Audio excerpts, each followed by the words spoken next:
Assalamualaikum warahmatullahi wabarakatuh. Perkenalkan, nama saya Abdul Diana dengan NIM 230404132. Pada kesempatan kali ini, saya akan membahas sedikit materi tentang pemrograman mobile dan perbedaan aplikasi natif, hybrid, dan cross-platform. Untuk mempersingkat waktu, langsung saja kita bahas. Yang pertama adalah pemrograman mobile. Pemrograman mobile ialah proses pengembangan perangkat lunak yang ditujukan untuk dijalankan pada perangkat mobile seperti smartphone, tablet, atau wearable device. Aplikasi yang dikembangkan biasanya dioptimalkan untuk antarmuka sentuh, responsif, dan dapat berjalan pada berbagai sistem operasi mobile, misalnya Android dan iOS. Jenis aplikasi mobile mulai dari aplikasi utilitas, hiburan, e-commerce, hingga aplikasi enterprise. Beberapa platform pengembangan diantaranya: 1. Ada native, aplikasi khusus satu platform dengan menggunakan bahasa pemrograman dan SDK. Yang kedua ada hybrid atau cross-platform, aplikasi yang dikembangkan dengan satu basis kode untuk dijalankan di berbagai platform, menggunakan framework seperti React Native, Flutter, atau Ionic. Keterbatasan dan tantangan pengembangan aplikasi mobile harus mempertimbangkan keterbatasan perangkat seperti memori, daya baterai, dan kemampuan hardware, serta perbedaan resolusi layar dan sistem. Perbedaan pengembangan aplikasi mobile dan web. Yang pertama ada platform dan lingkungan eksekusi. Aplikasi mobile berjalan di perangkat mobile dengan antarmuka sentuh, menggunakan hardware seperti kamera, sensor, dan GPS. Aplikasi web berjalan di browser, dirancang untuk penggunaan di desktop atau perangkat mobile dengan tampilan yang responsif, tidak memiliki akses langsung ke beberapa fitur hardware. Yang kedua, interaksi pengguna. Mobile interaksinya berbasis sentuhan gestur dan notifikasi push yang langsung menghubungkan pengguna dengan informasi terkini. Web interaksinya melalui klik, keyboard, dan mouse, tampilan lebih kompleks. Yang ketiga, kinerja dan optimasi. Mobile kinerja sangat bergantung pada sumber daya perangkat. Web kinerjanya bergantung pada konektivitas internet dan kemampuan browser. Yang keempat, distribusi dan pembaruan. Mobile didistribusikan melalui toko aplikasi store, Google Play. Memerlukan proses review. Pembaruan dilakukan melalui toko aplikasi tersebut. Web diakses melalui UKI. Pembaruan dilakukan secara real-time tanpa proses distribusi ulang. Selanjutnya, dampak terhadap bisnis.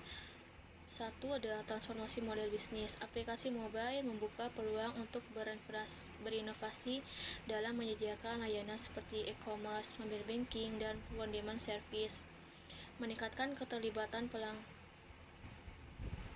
Yang kedua, meningkatkan keterlibatan pelanggan melalui fitur notifikasi, personalisasi, dan kemudahan akses, membantu perusahaan berinteraksi langsung dengan pelanggan, meningkatkan loyalitas dan layanan yang responsif. Yang ketiga, analitik dan data, memungkinkan pengumpulan data perilaku pengguna yang dapat dianalisis untuk strategi pemasaran dan pengembangan produk yang tepat sasaran. Selanjutnya ada dampak terhadap gaya hidup. Yang pertama ada kemudahan akses informasi. Yang kedua, mobilitas dan konektivitas, mendukung gaya hidup yang serba cepat, komunikasi, transaksi, dan hiburan tanpa batas. Yang ketiga, personalisasi layanan, memberikan rekomendasi konten dan layanan yang sesuai dengan preferensi pengguna. Selanjutnya, transformasi digital. 1. Digitalisasi proses. Aplikasi ini ialah kunci untuk mengubah bisnis menjadi digital, mempermudah transaksi, dan meningkatkan efisiensi operasional. Yang kedua, inovasi teknologi. Pengembangan aplikasi mobile mendorong inovasi dalam teknologi seperti Internet of Things atau IoT, augmented reality atau AR, dan mobile payment. Yang ketiga ada akses global, memberi kesempatan bagi bisnis untuk merambah ke pasar global dengan mudah, mengurangi batasan geografis, dan meningkatkan aksesibilitas. Itu dia materi singkat dari pemrograman mobile.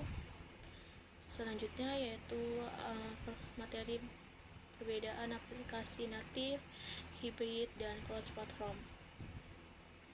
Aplikasi natif Aplikasi natif adalah aplikasi yang dikembangkan khusus untuk satu platform menggunakan bahasa pemrograman dan alat pengembangan yang spesifik untuk platform tersebut. Contoh bahasa pemrograman Android yaitu Java Kotlin, iOS yaitu Swift Objective-C. Contoh aplikasinya yaitu WhatsApp, Smart TV, Pokemon G. Aplikasi natif dipopulerkan pertama kali pada tahun 2008, diluncurkan oleh Apple untuk iOS.